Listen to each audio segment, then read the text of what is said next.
Any questions, just shout it out and we'll get cooking. We have a lot to do and a lot to show you. Before we get going, there's not going to be a lot of exact measurements. If you guys want the recipe for these, the website's, I think, is on our sign right there, and I've also got some little recipe books you're welcome to take as well. I've got a few of those. But our recipes will be on the website Monday morning for sure, so you can check this out and try it at home, okay? Alright, so first thing first, we got the beef going. So if anybody's braised beef, braised short ribs specifically, usually using a tougher cut of meat, usually a little bit cheaper than your more tender steaks, but the flavor is there, the texture is there. It's just something that you gotta put a little love into to make it delicious. So that's what a short rib looks like. So you can see a lot of fat, a lot of connective tissue. So we have to cook this kind of long and slow and really break it down, and we're left with an incredible dish. So I'll just quickly show you how we do this. So can everybody see up there? Yes. So because we're cooking a recipe from Italy, we're going to use some olive oil. All right. So of course, everything we season really well, all sides. All right. So and we're going to get some browning. So of course, brown means flavor, right? So we're going to caramelize that beef and get some great flavors going. Crank that up there. So as that's going, don't let me forget. I don't want to burn it. Okay. While that's browning, we're going to go ahead and we're going to get going on our gnocchi. So again, local agriculture it just makes things special. When you're using your products from your farmers markets or just a local product from your grocery store, you know what? Something about it just makes the food better. It's fresh as can be. It's as local as can be. You know, our local farmers have put a lot of pride and energy into giving you a top quality product, right? So, you know, do try. If you haven't done it already, try to check it out and, you know, just try to cook local and you will taste the difference. So all I've done here is I've cooked down some Yukon Gold potatoes, some local Yukon Golds. All you'll do, boiling water, boil them just like you make normal mashed potatoes. And then what I've done is I put it through a ricer, which is like a big garlic press for potatoes. If you don't have this, it's totally okay to just mash it with a masher and get it as fine as possible, okay? I can yell more. Alright, so we boil the potatoes, they're fork tender, we strain them, and we'll let them sit in the strainer for about 5 minutes, and they'll kind of dry out a little bit, alright? From there, potatoes on the board, we're going to crack, well really, I'm making a smaller recipe here, so for this one we only need about half an egg, so I don't want to put too much in and make it too soft.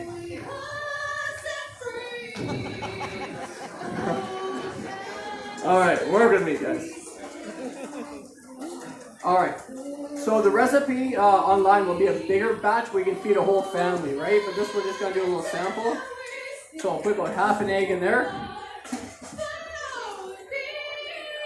Let's see how this is doing. So you can see it's starting to brown, right? Trying to get all those flavors going. So our eggs in there, we're going to add some salt and pepper. Gotta make everything taste good.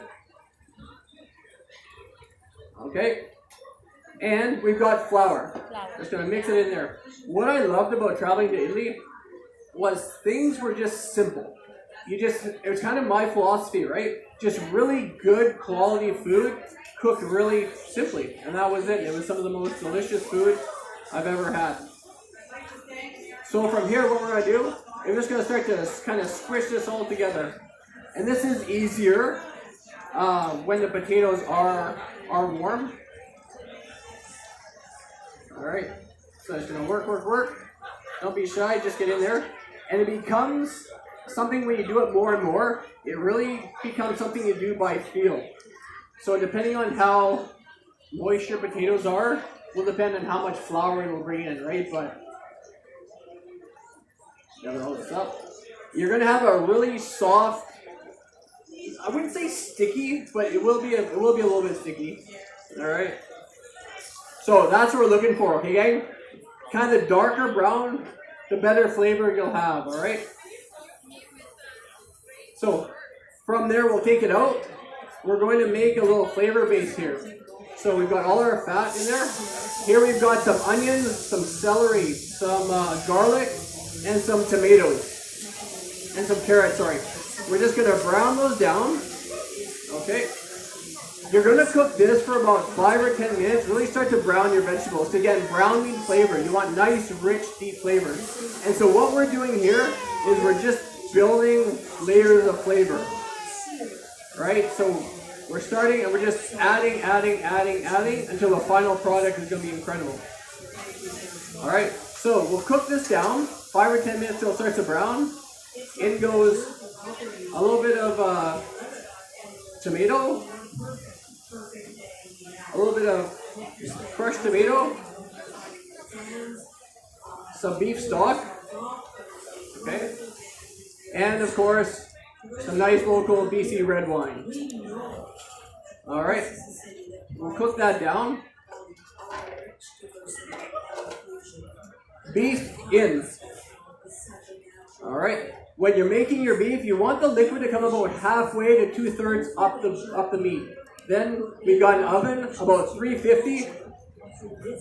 We bring it up to heat. We put a lid on. We put it in the oven for about 2.5 hours. All right. And wash up here.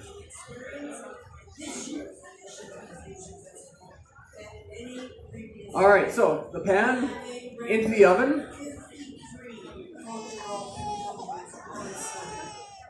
Afterwards, what we're left with, we've got the magic here, is a nice brown, super tender piece of meat, okay, that we're now just going to shred.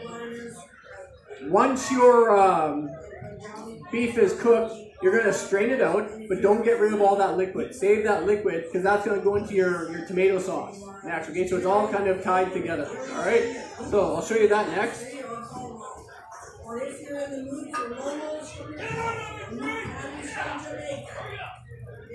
Alright, to get our tomato sauce going, a quick 20-minute tomato sauce is all you need. So we've got some more olive oil. We'll add our garlic. We've got a nice small dice now, as you can see. A small dice, because what I want to do with this, you could puree it, make it soft, but again, I like this kind of rustic, what you're eating now is just kind of rustic menu, so we're not going to be too fussy with this. Alright, we're just going to leave it kind of chunky and whole. So I'll show you the little chef trick here with the onion. So how do you get no tears and not chase around? So you've got two sides. You've got the root end and the non-root end. I see some people nodding your head. You've seen this before. So what we're going to do, we got a nice sharp knife. We're going to get rid of the non-root end. Other side, I like to get rid of the root end a little bit, only because it's sometimes kind of dirty, right? But as you can see, we've kept our root intact. We're going to cut through the root. Alright, so both sides have a piece of root and we're going to peel. It should peel nice and easy. Unless, of course, you have a bunch of people watching you. Alright, so it peels nice and easy and still no tears. Alright, so next up, clear up our board. We're going to dice everything the same size. So, with our root away from us, we're going to make some vertical slices, but we're not going through that root. Alright? So it's all held together because we haven't gone through the root yet, okay? If you'd like to make a horizontal cut, just make sure that your fingers are pointed upwards.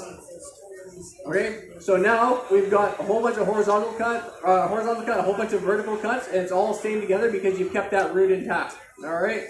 Have you ever chopped an onion? It's kind of all over it, so you just give up and you kind of do this, right? So it's all together. Now that same width, we'll just cut through. Alright, and we'll get a perfectly diced onion. And of course, the reason why, especially in commercial cooking, we want everything the same size. A, it looks better, right? B, things are going to cook at the exact same time. So we want everything cut nice and even. And it just comes with practice, right? So at first, it's okay to go nice and slow. Then as you get more practice, you can speed up. Okay, so onion in. So this is the base to our tomato sauce. Alright, and then all we're going to do, guys, is just mimic those same flavors. Alright, so these are going to get nice and soft. We're going to season it. And if you're lucky enough to have some nice fresh oregano in your garden or on your sill, by all means use that, just throw it right in. Unfortunately I didn't, so I had some dried oregano. But the thing with the dried herbs is they're kind of sleeping. You really have to wake them up, and how we do this is hit it with some heat. Alright, so we'll cook it down in a second, and we're gonna add just a little bit of cayenne. I think this tomato sauce, this ragu, you want not spicy like a salsa, but just a little bit of a nip, if you will, alright? So just a little bit, in it goes. So we'll cook that down until it's all nice and soft. There's a whole bunch of brown bits on the bottom of that pan. We want to bring them up and introduce them into our sauce. So we'll add some of that red wine, and that's to deglaze the bottom. So all those brown bits will no longer be stuck to the bottom. After that, same ingredients. We've got our diced tomato, a little crushed tomato for some body. Alright, and then remember that braising liquid that we kept? Some of that goes in as well. Alright, so all the flavors are kind of matching. So all we're going to do, this will simmer for about 20 minutes, that's it. We give it a taste, okay? And all those vegetables will start to break down. Alright, simmer down. Then, after your 20 minutes are up, you've got all your nice shredded short rib here, right? So it's okay to leave it kind of chunky. Now this is the perfect time. If you can braise this ahead of time, it's perfectly fine in the fridge for a couple days. And what's great about that is now that it's nice and cold, I can take off all that fat and sinew and whatnot that's connected, and then my guests aren't going to get those big fatty pieces in their dish. I mean, at the end of the day, it is a short rib, so there's a fat involved, but it's always nice. You see how nice and lean it is now, right? But super tender. Even cold, it just falls apart, okay? So don't be fussy, just shred it up. Alright, last one. So, 20 minutes passes, braised beef into our sauce. Now this is going to simmer for probably 2 hours, right? Minimum hour, but you go up to 2 hours, nice and slow, alright? Really want to get all those flavors together, become rich, thicken up. So again, notice no starch in here at all. You've had a nice thick sauce because all it's done is reduced and cooked down, right? So in it goes. And as soon as that's all reduced down, what we're left with is the sauce some of you were working on, is a nice, rich, cooked down ragu. Alright? So now, finish it off. You could serve this for sure with pasta, would be great in a rush, but the gnocchi, there's something special about this gnocchi recipe. So, again, it's by flavor. So